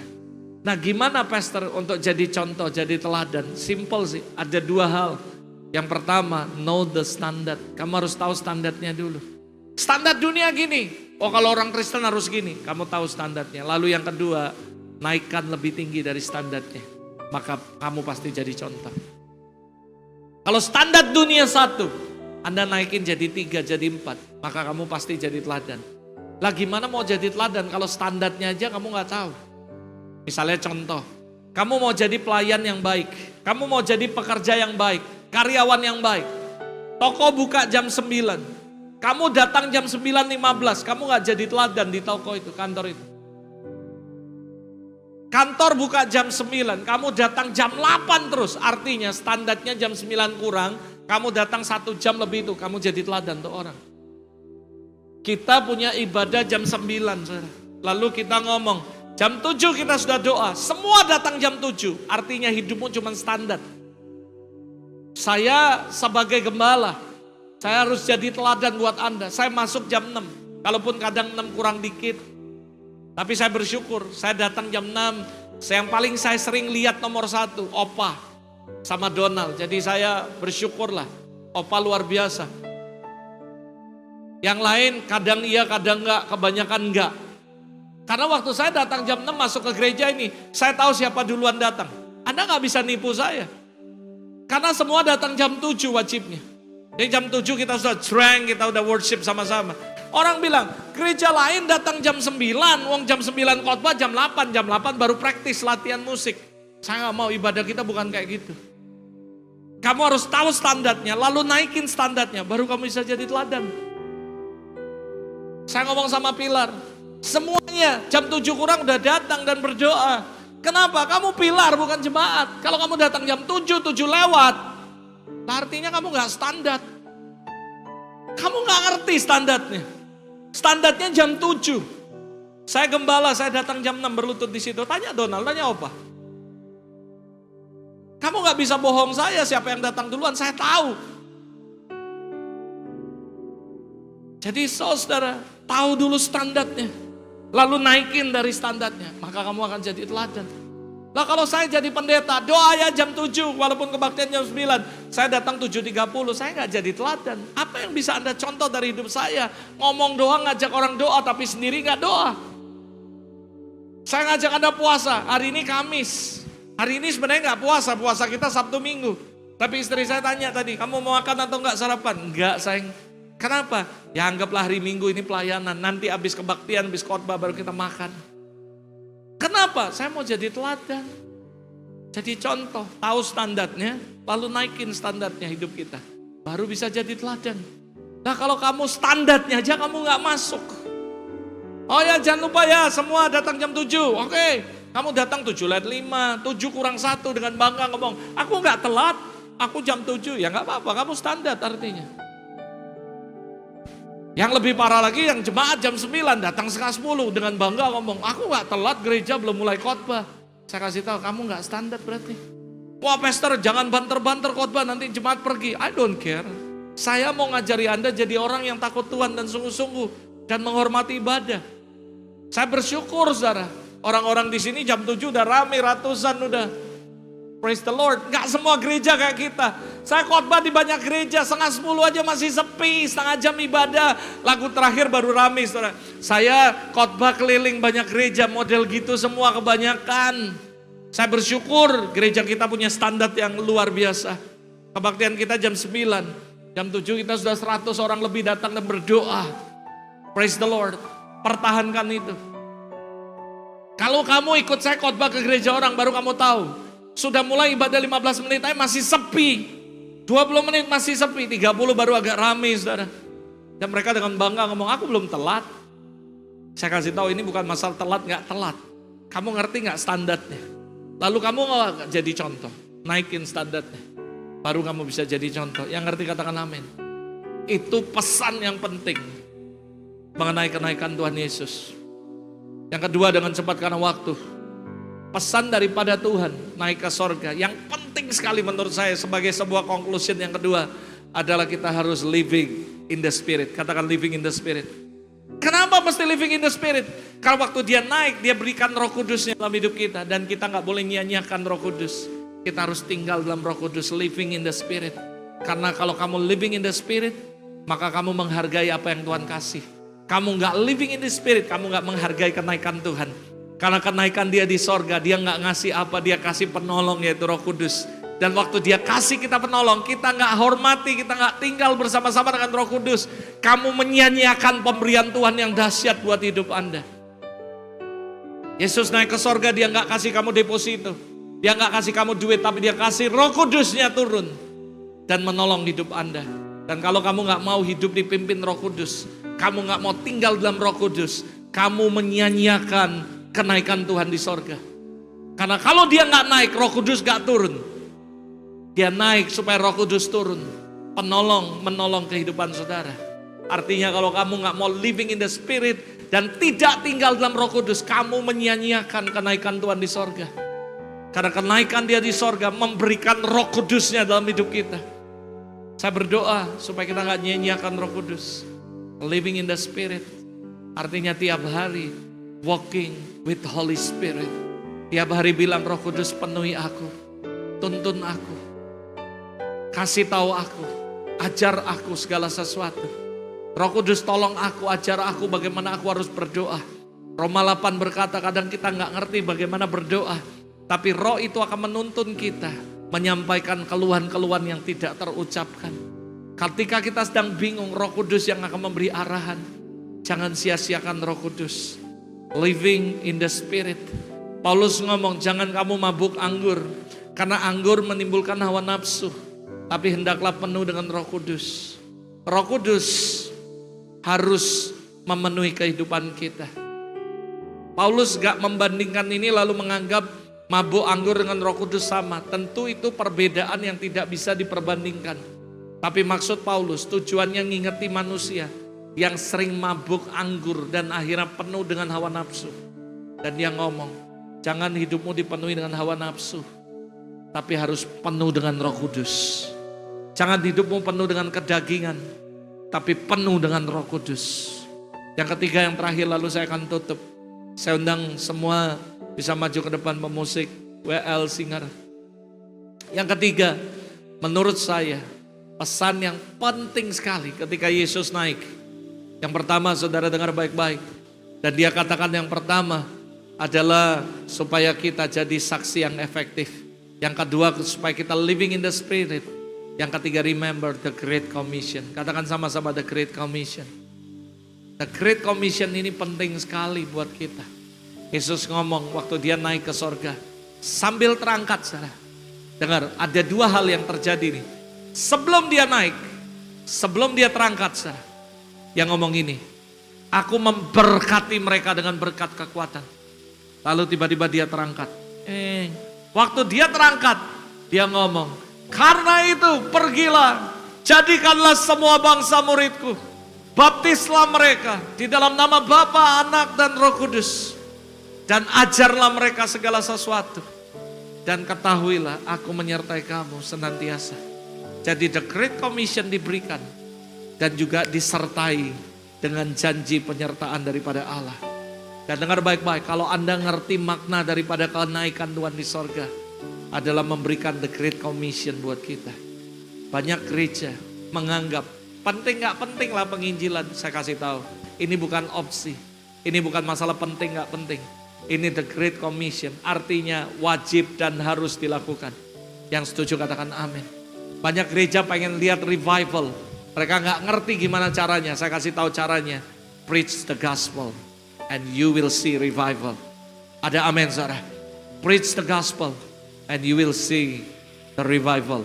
Saudara, banyak orang bingung, gimana revival, gimana revival? Preach the gospel and you will see the revival, saudara. Saya yakin sekali, the Great Commission adalah sesuatu yang sangat penting.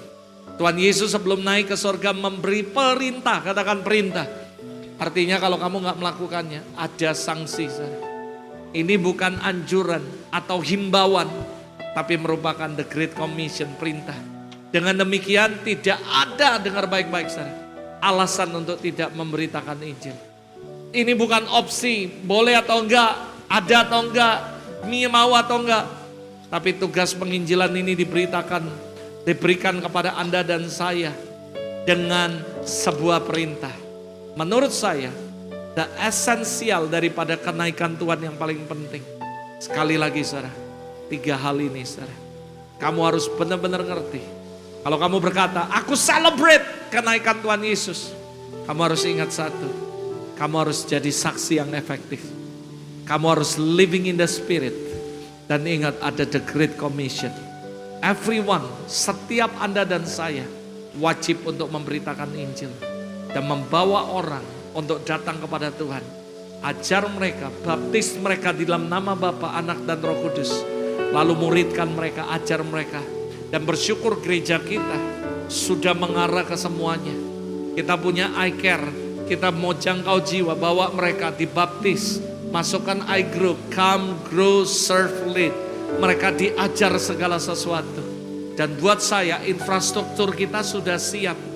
Tinggal satu, mau atau enggak melakukannya. Berapa banyak dari Anda yang hari ini berkata, Tuhan aku ngerti. Atau mungkin aku baru nih, bahwa makna daripada kebangkitan kenaikan Tuhan. Bahkan aku baru ngerti dari semua yang aku pelajari 3 hal yang penting saudara. Yang pertama, kenaikan Tuhan mengingatkan kita bahwa jadilah teladan, jadi saksi buat orang lain. Kenaikan Tuhan mengingatkan Anda dan saya untuk always living in the Spirit. Karena dia sudah curahkan Roh Kudusnya dalam kehidupan kita. Yang ketiga, dengar baik-baik. Ingat, the Great Commission.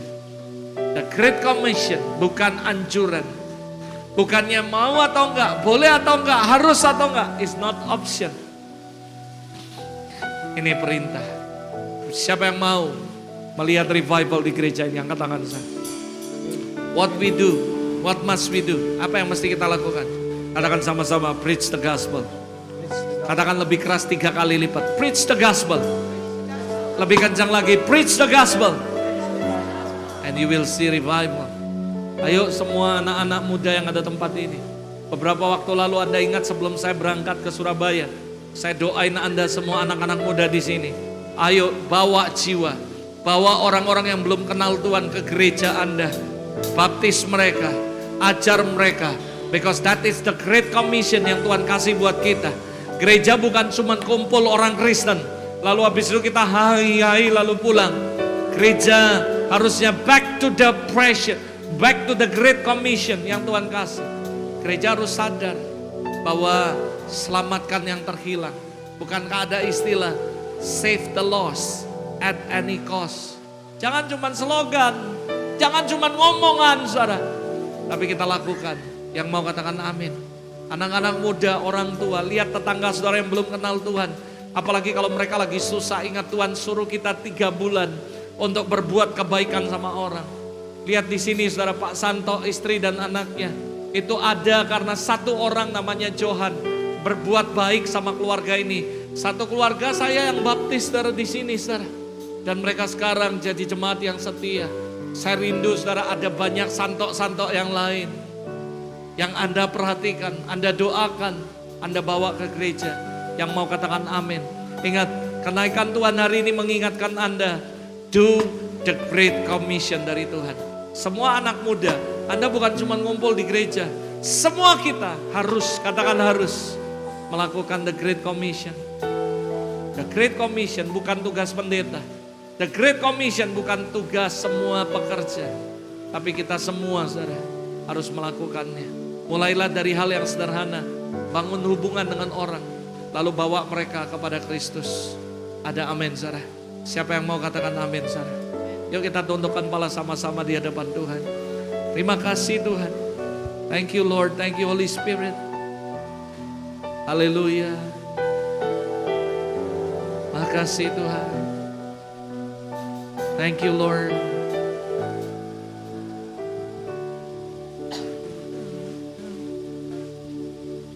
Terima kasih Tuhan. Makasih Tuhan. Thank you Holy Spirit.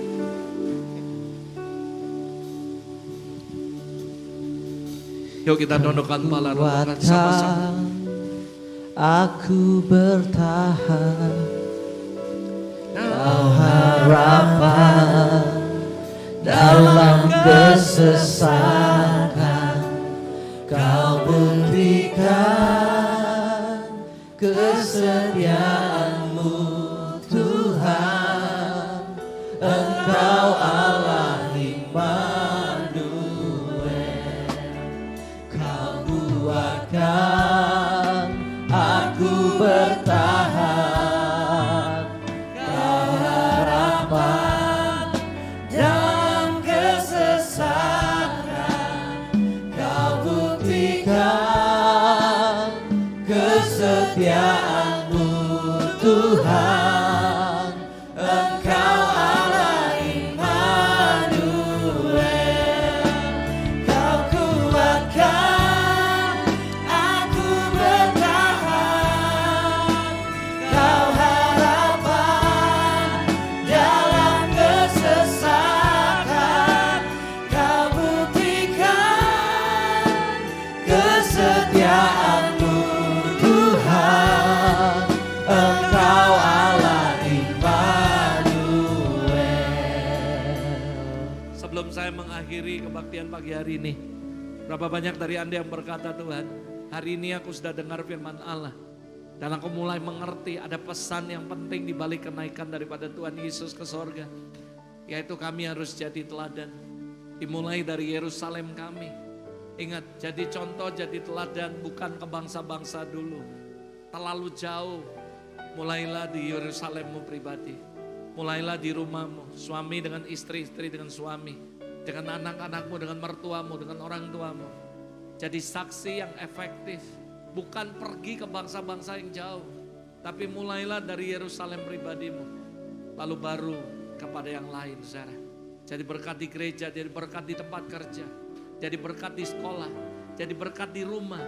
Itu yang paling penting, saudara. Setelah itu baru saudara jadi berkat dimanapun Anda berada. Yang kedua, kenaikan Tuhan Yesus memberikan sebuah pesan yang penting buat Anda untuk living in the Spirit. Karena kalau kamu gak ngandali Roh Kudus dan tidak berjalan bersama Roh Kudus, saya berani katakan kamu menyia-nyiakan pemberian Tuhan. Karena waktu dia naik ke sorga, dia curahkan Roh Kudusnya atas hidup kita. So jangan pernah sia-siakan apa yang Tuhan berikan. Dan berkata, Lord, I wanna living in the Spirit. Kenaikan Tuhan memberikan pesan yang penting buat kita untuk terus hidup dalam Roh Kudus. Living in the Spirit. Dan yang terakhir, kenaikan Tuhan Yesus mengingatkan kita. Ada sebuah perintah yang harus Anda lakukan sebagai orang Kristen. Bukan opsi, bukan pilihan.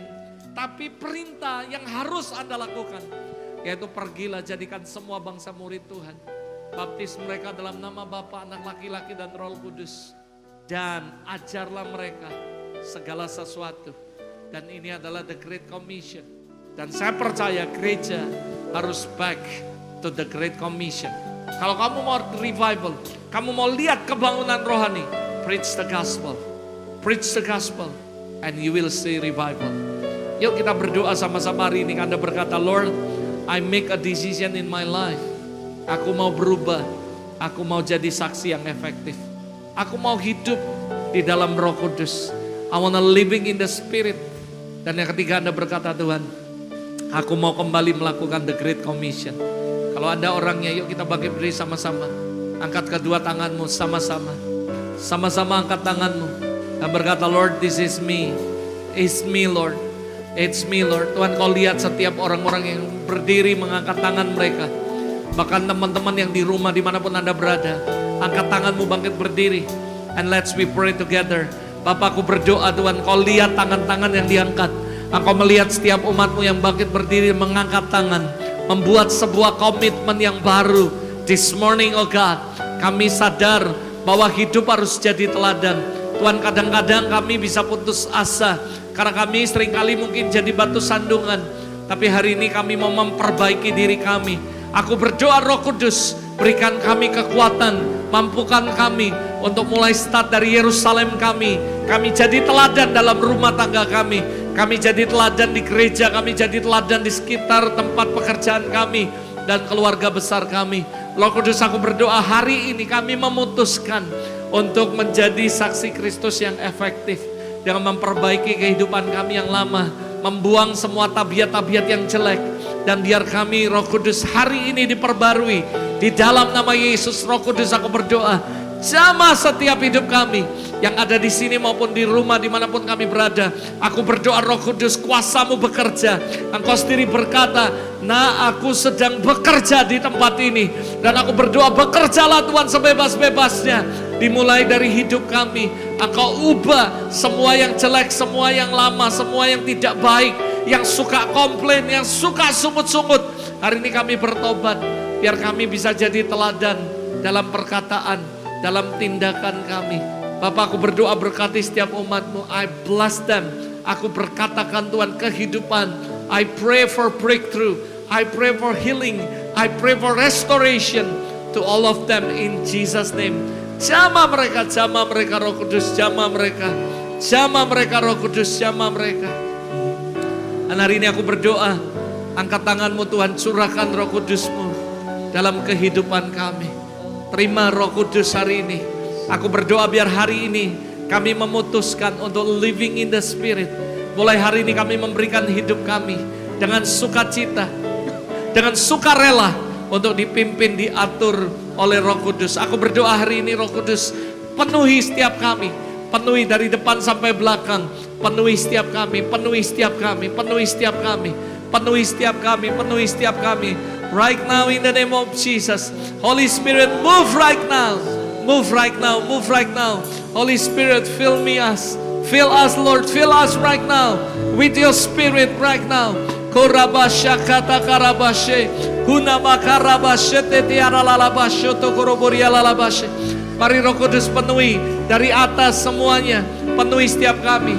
Yuk Anda yang bisa berbahasa lidah, yuk semua bahasa roh, berdoa sama-sama. Minta Roh Kudus penuhi Anda. Fill me Holy Spirit. Penuhi setiap kami. Korabashakata karabarabashete kerearalabaso. Hurabakasete hinabaka rabasoto roborialalabase. Roh Kudus, aku berdoa penuhi. Refresh our spirit right now. Right now, Holy Spirit. Refresh kami. Dari depan sampai belakang semuanya aku berdoa. Refresh our spirit right now. Hurabaka sepe. Hinabaka rabasotoroboryalalabase. Bahkan aku berdoa yang di rumah sekalipun. Roh Kudus refresh. Dan penuhi setiap kami dengan Roh Kudus-Mu. In Jesus' name, in Jesus' name, in Jesus' name, in Jesus' name, in Jesus' name. Thank you Lord, thank you God. Dan yang terakhir aku berdoa, hari ini kami ambil sebuah keputusan untuk melakukan the Great Commission. Dan aku berdoa di dalam nama Yesus, Roh Kudus, penuhi setiap kami dan mampukan kami untuk terus memberitakan Injil dimanapun kami berada. Preach the gospel, menyampaikan kebenaran-Mu, jadi saksi yang efektif dan membawa jiwa-jiwa datang kepadamu ya Tuhan. Terima kasih Bapak, terima kasih Tuhan Yesus. Terpujilah nama-Mu Bapak. Sekali lagi aku berdoa, bless all your people dimanapun mereka berada. Hari ini Tuhan di dalam nama Yesus. Dalam nama Yesus, dalam nama Yesus. Bless them Lord, bless them God. In Jesus name, mulai hari ini kemanapun kami pergi, biar kami bisa menceritakan tentang Kau dan membawa jiwa-jiwa datang kepadamu Tuhan. Thank you Lord, in Jesus name. Hallelujah.